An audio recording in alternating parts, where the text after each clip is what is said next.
So David, what are your biggest concerns about the whole bee thing? No concerns. No concerns. So what we're going to do today is we're just going to go take care of this little bee incident that we have over here. So we're kind of looking out here. We have a small active beehive here that David's going to take care of.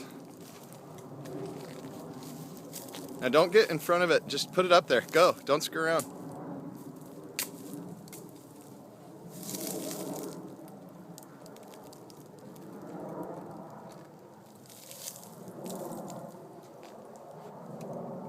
I'd offer to hold it, but I'm not going to.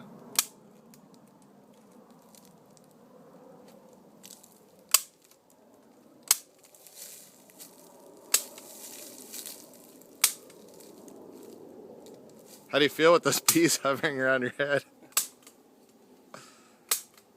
Oh, dude, they're getting pissed. Yeah, just get it nice and sealed off so they can't